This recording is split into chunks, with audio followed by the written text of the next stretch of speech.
Assalamualaikum warahmatullahi wabarakatuh. Alhamdulillah wassalatu wassalamu ala rasulillah wa ala alihi wa sahbihi wa man tabi'ahu wa wala, amma ba'du.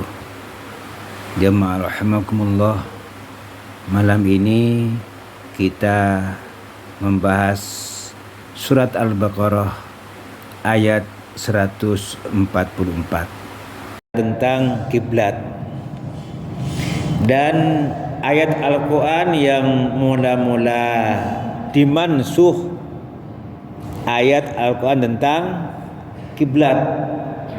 Nah, jadi nasih mansuh sudah kita bicarakan pada pertemuan yang lalu, Al-Baqarah ayat 106.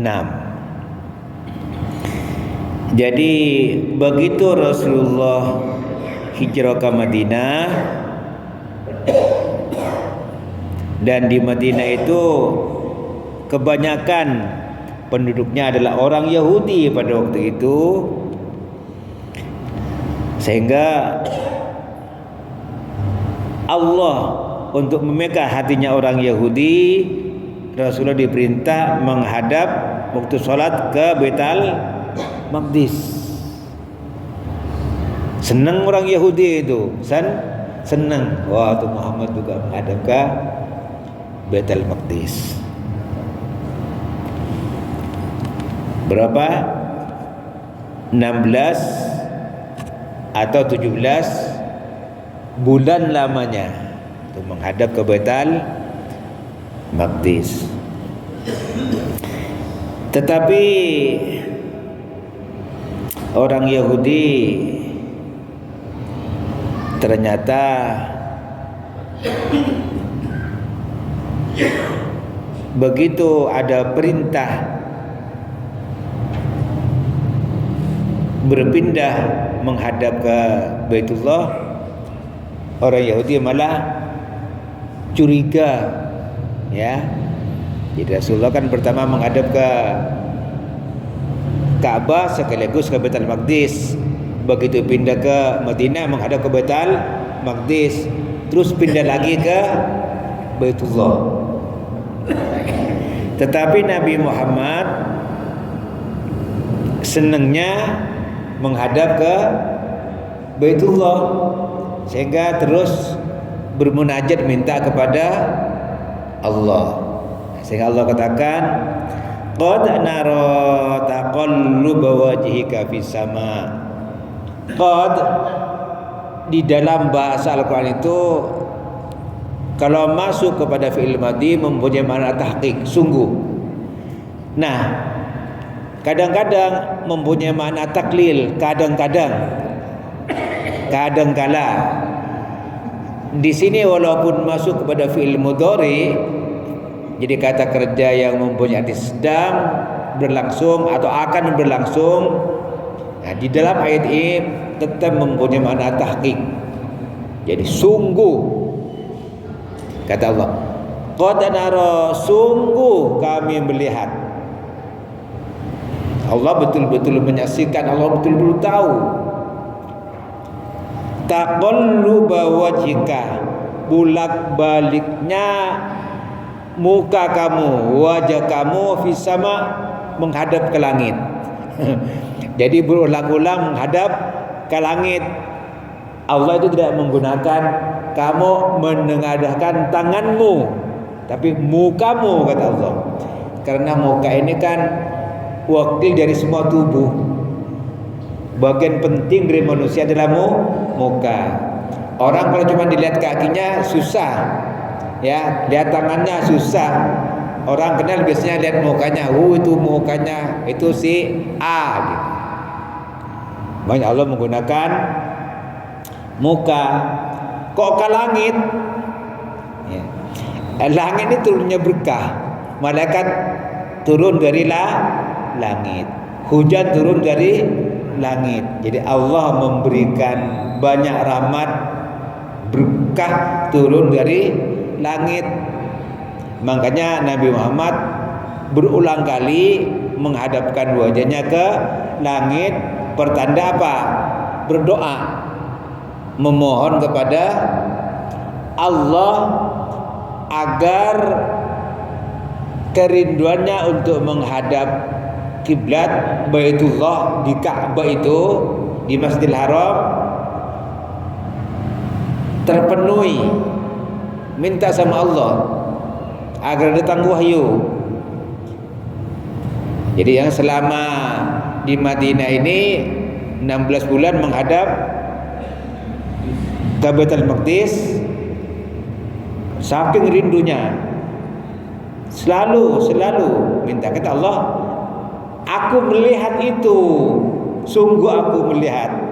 Lalu kata Allah, falan walliyannaka qiblatan tardaha, maka sungguh kami memalingkan kamu Muhammad ke arah kiblat yang kamu senangi.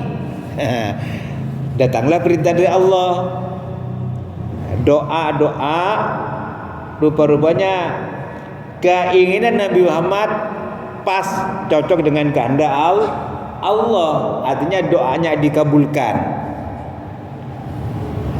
Diperintahlah Nabi Muhammad untuk menghadap ke Baitullah di waktu sholat.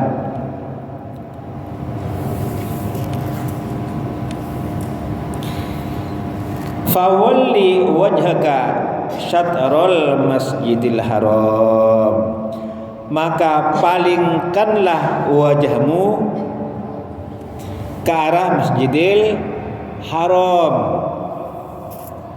Maksudnya menghadap ke mana? Ke Ka'bah.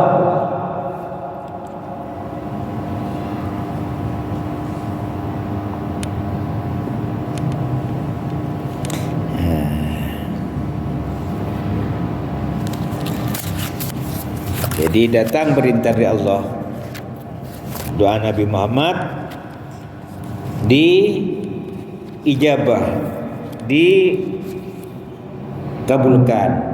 Nah, orang Yahudi itu lalu apa namanya,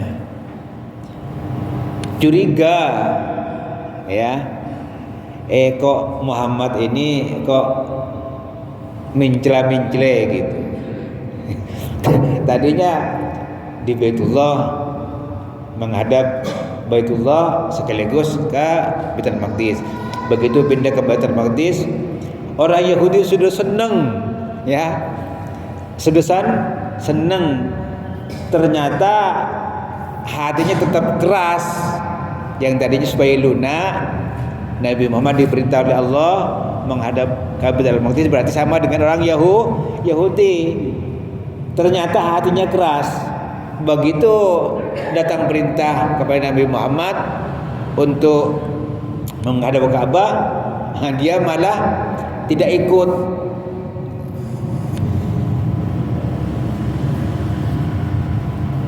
Ma wallahu an qiblatihim allati 'alaiha, pada ayat sebelumnya, mengapa berpaling ke kiblat yang biasa mereka menghadap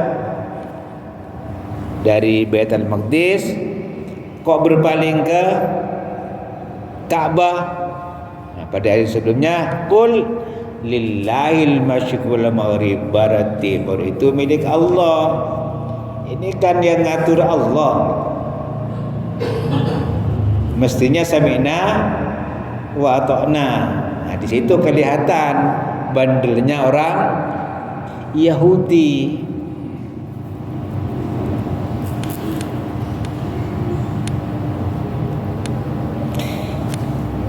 Jadi menghadap wahai suma kuntum, dan kemana saja kamu berada, fawallu wujuhakum syatrah, maka palingkanlah wajah kalian ke arah Masjidil Haram, ke arah Ka'bah. Jadi begini, kata Rasulullah dalam satu riwayat dari Ibnu Abbas radhiyallahu anhu, anna Rasulullah qala Rasulullah bersabda, al baitu qiblatun li ahli masjid. Jadi, Baitullah itu kiblat bagi orang yang ada di masjid, langsung menghadap ke Ainul Ka'bah, ke bendanya kiblat Ka'bah itu yang ada di Masjidil Haram. Wal masjidu qiblatun li ahli haram. Masjidil Haram kiblat bagi penghuni tanah suci. Di luar masjid kiblatnya mana? Ya ke Masjidil Haram. Kalau orang yang ada di Masjidil Haram, kiblatnya langsung ke Ka'bah. Di luar Masjidil Haram, kiblatnya mana? Masjidil Haram. Kan Ka'bahnya ada di dalam masjid. Wal haramu qiblatun li ahli ardi fi masyariqiha wa magharibiha min ummati. Umatku yang di luar Masjidil Haram, ya, di Jeddah, di Indonesia, ke arah masjid, ke arah tanah suci, ke arah Mekah tanah suci, itu kiblatnya, kata Rasulullah. Karena tidak mungkin bisa langsung menghadap Baitullah. Jadi kita kalau di sini menghadap ke arah barat lah, miring sedikit. Kayak masjid ini sudah pas ini, jangan miring-miring lagi. Jadi masjid ini sudah pas arah kiblat. Jadi harus jatuh dari ikuti masjid ini. Sudah ke arah kiblat, ke arah kota suci. Jadi kalau masih miring-miring sajadahnya itu berarti sudah miring nih. Ini sudah pas masjid ini. Saya perhatikan waktu ada perubahan matahari itu ya. Saya perhatikan depan ini sudah pas ini. Jadi tidak usah miring-miring lagi sajadahnya. Ikuti masjid saja. Nah, salah satu pendapat Imam Syafi'i, ya, salah satu berarti ada pendapat lain, isabatu ainil Ka'bah. Jadi menghadap ke arah Ka'bah. Wal aksarun al-murad al-muwajah. Menurut pendapat terbesar menghadap ke arahnya. Jadi tidak mesti pas ke bendanya, menghadap ke arah Ka'bah. Tuh. Satral Masjidil Haram. Nah, kemudian ayat ini juga menimbulkan hukum. Ini masalatun wa qad istadallal al-Maliki bihadil ayah. Jadi mazhab Maliki berdalil dengan ayat ini bahwa orang yang sedang sholat yanzuru amamahu. Ini kata mazhab Imam Maliki, kalau orang sholat itu menghadap ke depan ketika berdiri, la ila maudhi sujudihi, tidak menghadap ke tempat sujud. Menurut mazhab Imam Malik. Inilah tuh dikatakan di sini. Kama dhahaba ilaihi Syafi'i wa Ahmad wa Hanifah. Demikian pula Imam Syafi'i, Imam Ahmad, Imam Abu Hanifah katanya kalau sholat menghadap ke depan, bukan menghadap ke tempat sujud. Terus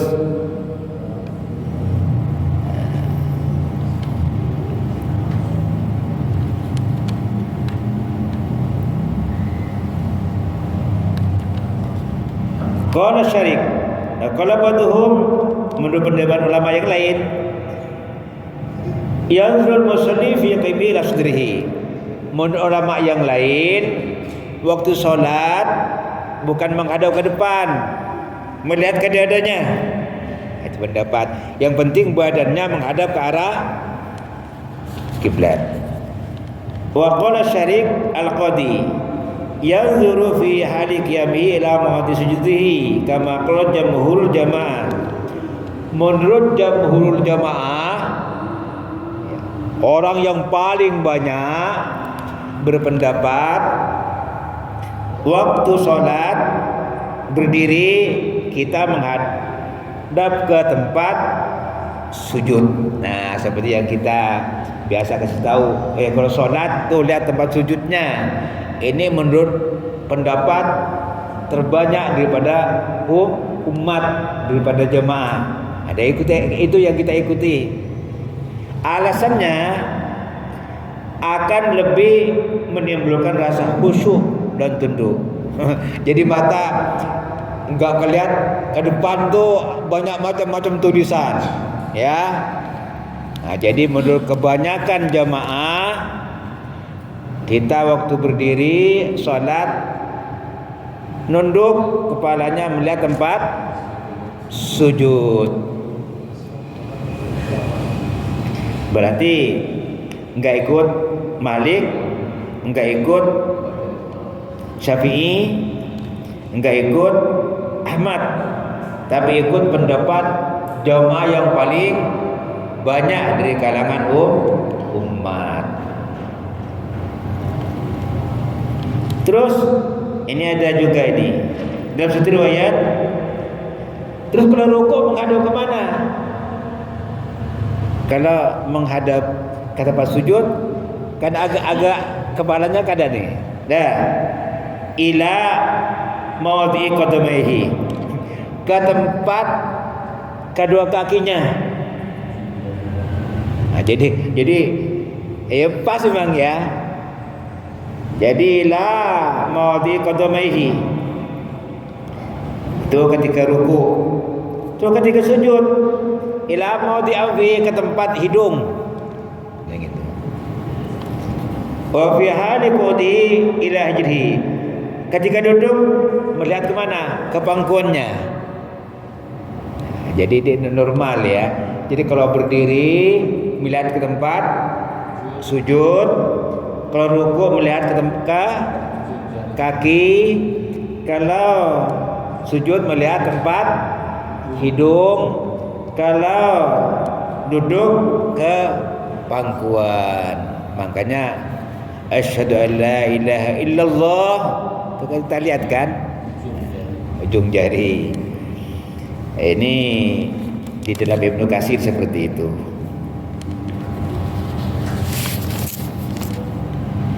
Jadi menimbulkan hukum.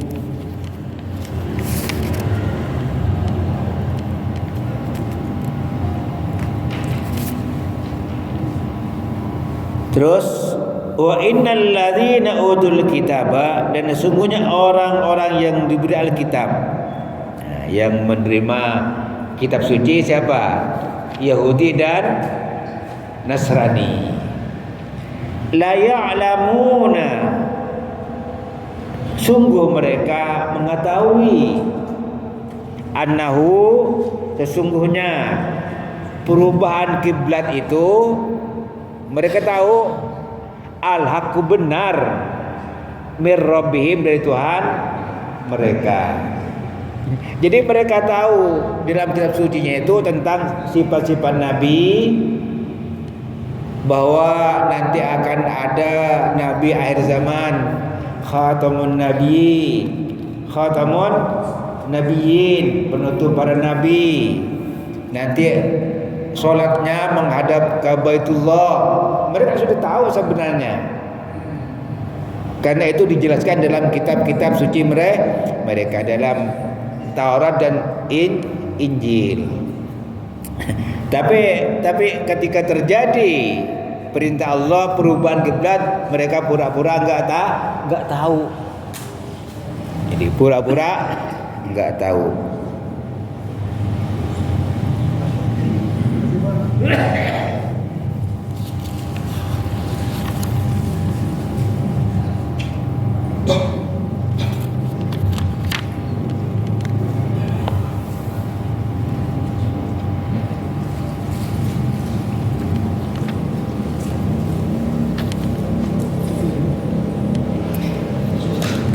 Jamaah rahimakumullah, di dalam kiblat Baitullah itu ada yang dikenal dengan mizab. Mizab itu talang. Jadi pancoran emas. Jadi di atas Hijr Ismail ya, di atas tuh yang ke sana sudah sempat lihat enggak pancoran itu? Ya, ada warna kemasan memang emas itu, mizab. Jadi dalam satu riwayat, idza sallama min salatihi ila Baitul Maqdis rafa'a rasul ila sama. Jadi kalau Nabi sudah selesai salat, assalamualaikum warahmatullahi, assalamualaikum warahmatullahi, selalu berdoa. Maka turunlah ayat ini, qad nara taqalluba, ya, itu kalau Nabi selalu minta, datanglah turunlah ayat ini dari Allah Subhanahu wa taala bahwa Rasulullah sudah diperintah untuk menghadap ke Ka'bah. Nah, ini Ka'bah maksudnya ilal mizabi yaumu bihi Jibril alaihissalam. Jadi menghadap Ka'bah. Jadi sejajar dengan mizab, talang, pancoran emas. Nabi sholat di situ, yang bermakmum siapa? Malaikat Jibril. Yang bermakmum malaikat Jibril. Jadi Nabi jadi imamnya. Ya bi Jibril.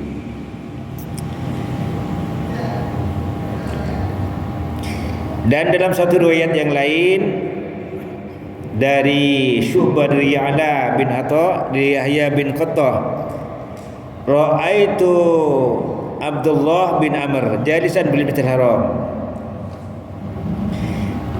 Suatu ketika aku melihat Abdullah bin Amr duduk di Masjidil Haram biiza mizabi, sejajar dengan mizab. Fatala hadil ayat. Nah, jadi Abdullah bin Amr suatu ketika duduk di masjid sejajar dengan talang, berarti adanya di mana? Di Hijr Ismail, lingkaran tuh, lingkaran separuh lingkaran di samping Ka'bah itu Hijr Ismail. Di atas ada mizabnya, ada talangnya. Abdullah bin Amr baca Al-Quran ayat ini, qad nara taqalluba wajhika. Ini salah satu kisah membaca ayat qad nara taqalluba wajhika sampai falanuwalliyannaka qiblatan tardaha.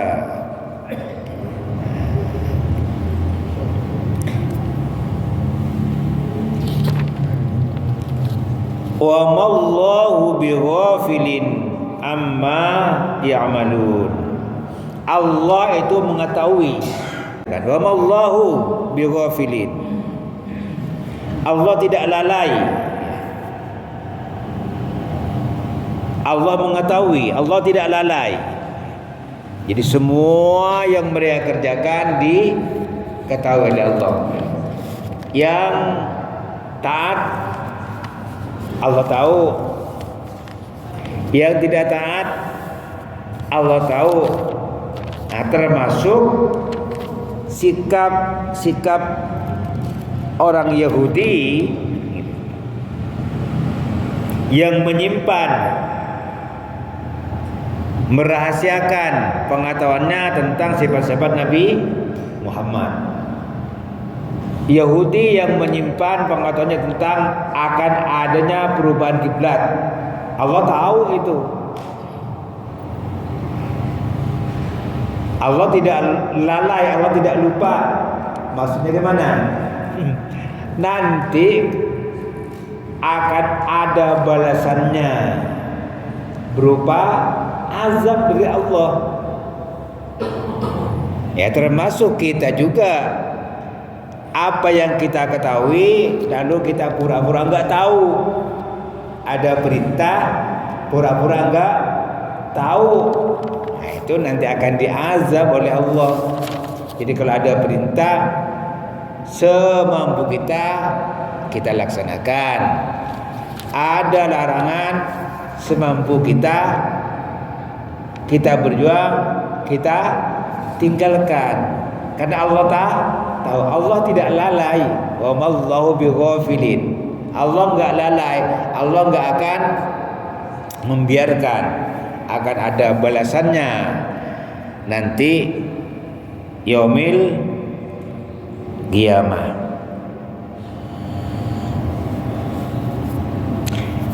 Itulah pada malam ini mengenai perubahan kiblat dari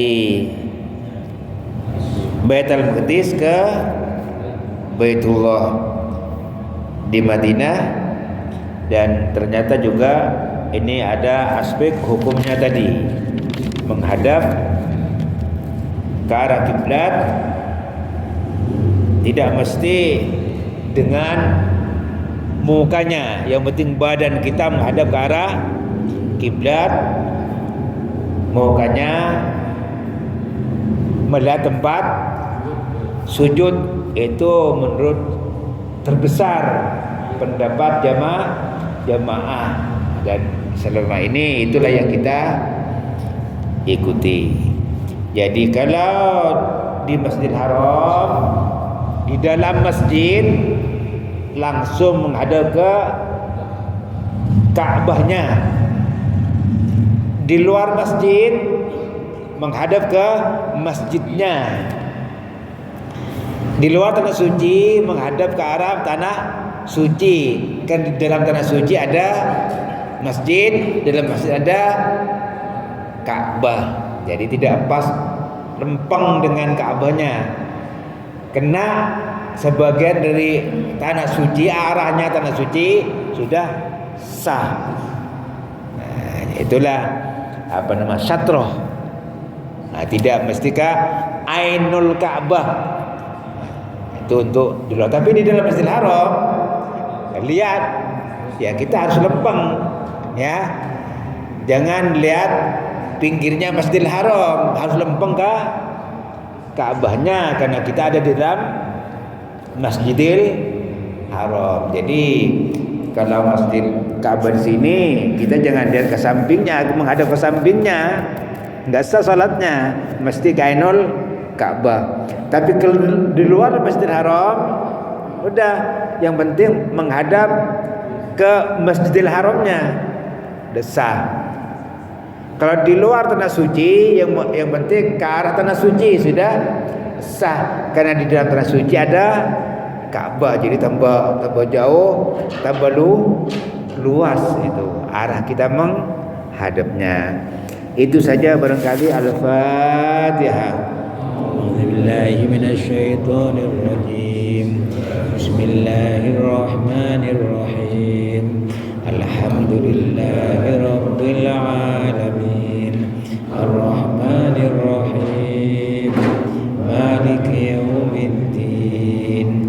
Iyyaka na'budu wa iyyaka nasta'in. Ihdinas siratal mustaqim. Shiratal